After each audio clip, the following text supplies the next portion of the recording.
Gentleman from Tennessee, Mr. Cohen, for his opening statement.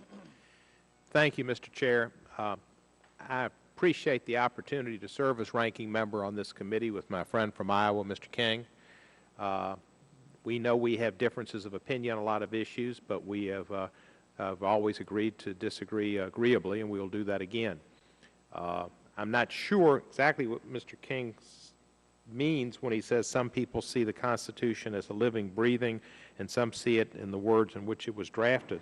I'm not sure where he comes down on that because, I know the Constitution had slavery provisions in it and didn't give women the right to vote, and I guess living and breathing meant we didn't have slavery anymore, and we didn't have, and women got the right to vote. That was through an amendment. There were a couple of amendments necessary to give women the right to vote and give freedom to people that were otherwise enslaved. So I do see it as kind of living and breathing, and I also see it as in terms of the senators who used to be just political hacks or political wealth chosen by railroads to come up here and be like the House of Lords, no longer through constitutional amendment being elected by the people and being more in tune, even though they do have 6-year terms.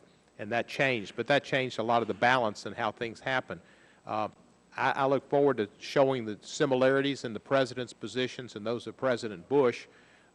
President Bush and President Obama both had certain provisions that they had in the Take Care Clause to make sure that we, on immigration policies, we only bit off what we could chew and saw how much we could do and how much we couldn't, and had limits, and they were deemed appropriate under President Bush, and I would hope President Obama would be dealt with in the same manner.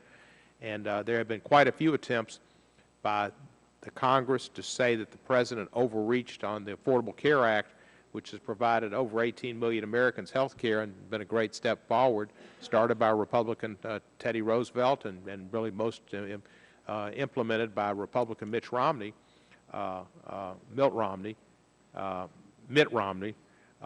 to have people have health care as a right. And every time it's been challenged, the other branch of government, the third branch of government, the Judiciary, has upheld the executive's authority and said that the Affordable Care Act was unconstitutional. So there's been lots of opportunities taken to try to say that this president in particular is doing executive overreach. I think the task force would better be named the Takings Clause Task Force, because it's the Take Care Class Task Force, not overreach, because it does kind of a leading question.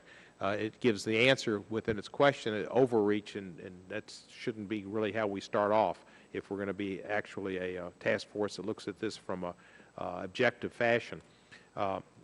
There's a Jewish holiday where they always ask the youngest child, asks several questions, and one of them is, why is this night different from all other nights?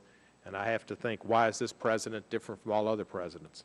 And I know this is, of course, indeed Black History Month. But I'm going to show the reasons why this president's actions have been the same as President Bush and other presidents of the other party on so many issues, and how the Supreme Court, which is predominantly Republican, has supported his positions in all cases as being within the Take Care Clause and appropriate. I look forward to the committee and hope that it is objective and that it doesn't become political. And I thank the chairman and the ranking member for giving me this opportunity, and I yield back the balance of my time. Thank you, Mr. Cohen. Without objection, all other members' opening statements will be made a part of the record. Mr. Chairman?